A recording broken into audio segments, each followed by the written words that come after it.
Okay, so this is the sixth video lecture on the topic of race and ethnicity.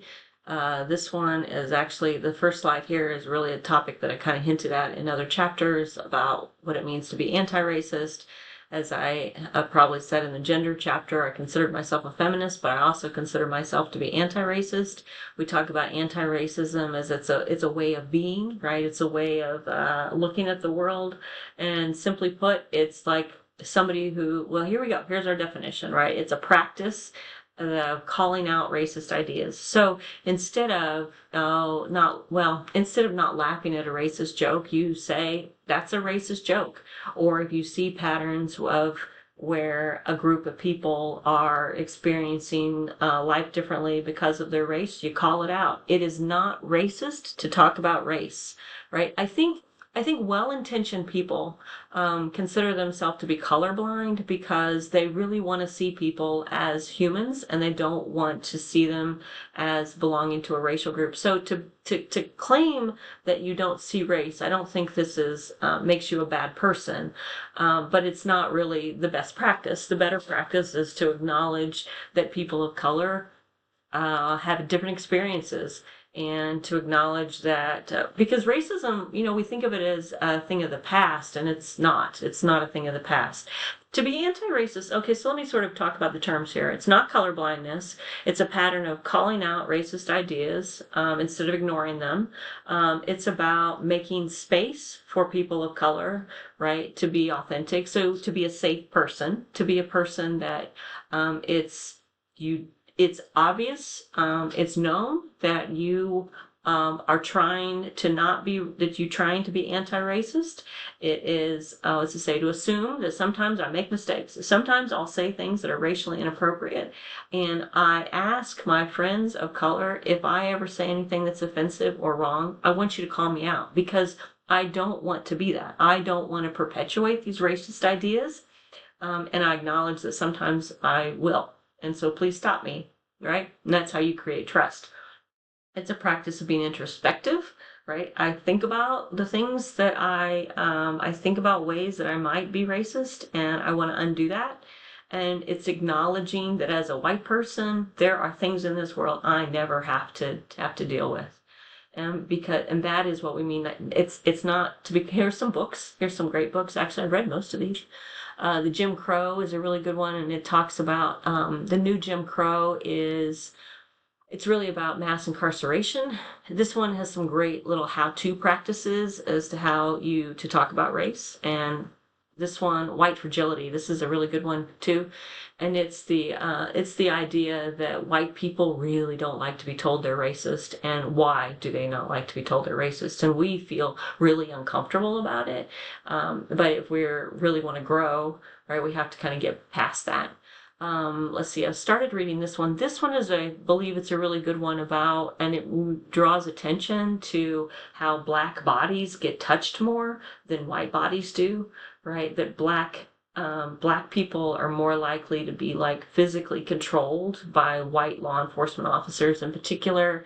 And what's this one? This one's about an attorney. I started it but didn't finish it. And then White Rage. I feel like I read that one too. Don't remember. Anyway, so to be anti-racist means that you are consciously trying to learn about how to make safe spaces, and you are actively engaged at undoing racial practices and racial ideals in our culture.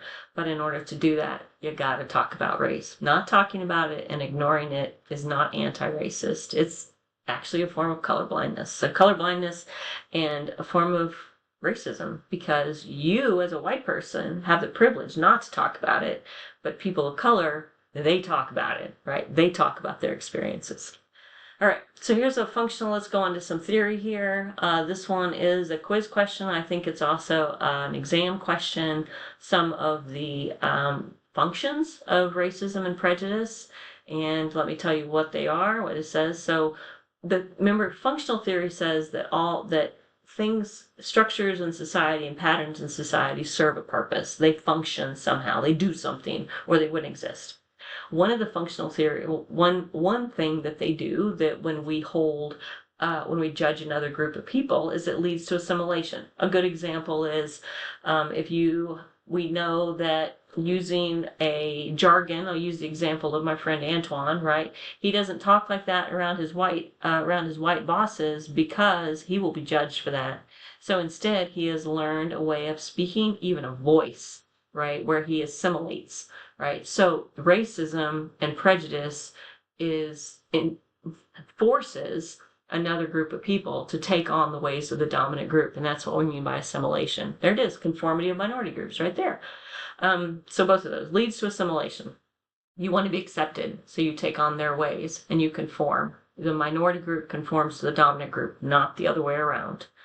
In-group solidarity. So amongst people of the dominant group, we kind of already have some sort of, but people of a minority group, they also form a sense of solidarity. So what white people maybe all have, and what can unite them is their disdain for people of another group. So it creates a sense of solidarity. But amongst minority groups, they also have a sense of solidarity because they're all treated differently, or they've all had a similar prejudicial experience, right? So we kind of are similarity based on our experiences. What is this thing that they say? That the enemy of my enemy is my friend.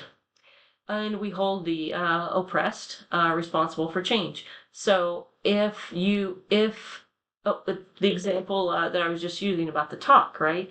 The oppressed people being the black men primarily who get pulled over, that if they don't want to get pulled over, well, they don't want to experience this, then they need to act a certain way.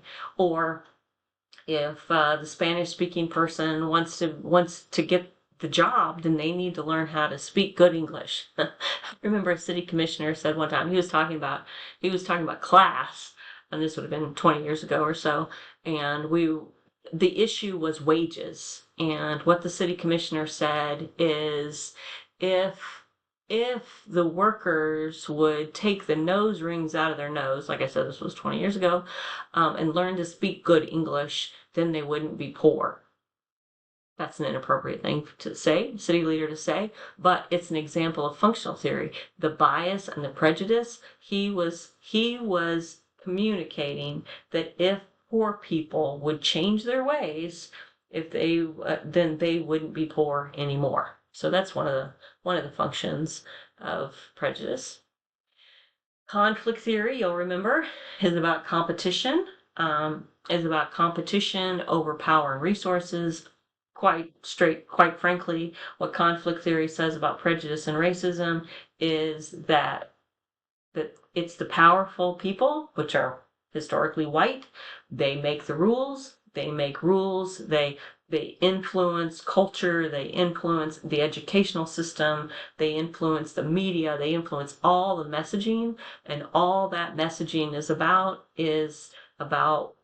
ways, subtle ideas that maintain the white superiority and are critical and create suspicion and hostility towards other groups. I'm recording this lecture in November, right before a campaign, and we certainly see that a lot right now in the media. We see a powerful white person talking derogatively about the characteristics of a woman of color, right? And doing that, why are they doing that? From a conflict theory perspective, in order to maintain their position of power. It's a really great example, actually, of that. This is an interesting little image of another sort of way that race has been used in our culture. That the picture over here on the right, depicts sort of a white Jesus, and Jesus was not white. What if Jesus looked like this? Now, he probably didn't look like this either. It's probably somewhere in between. But I remember going to it was a faith-based anti-racism something or other, and they said what would it be like as a white person if your savior was a black man? It was like, I had not considered that, right? What would it be like as a white person to think of your savior as a black man? But that's not the message that we primarily get in our culture, isn't it? Okay, so some groups benefit from prejudice and discrimination, maintain social division, maintains interclass conflict. If poor people, what does it say? Maintains interclass conflict, right? So I don't have to work with my poor black friend because they're black. And instead of all poor people working together against the rich people, you remember in the previous chapter, instead of poor people becoming allies with each other, there's a conflict and a tension between them because you have the white people and the people of color.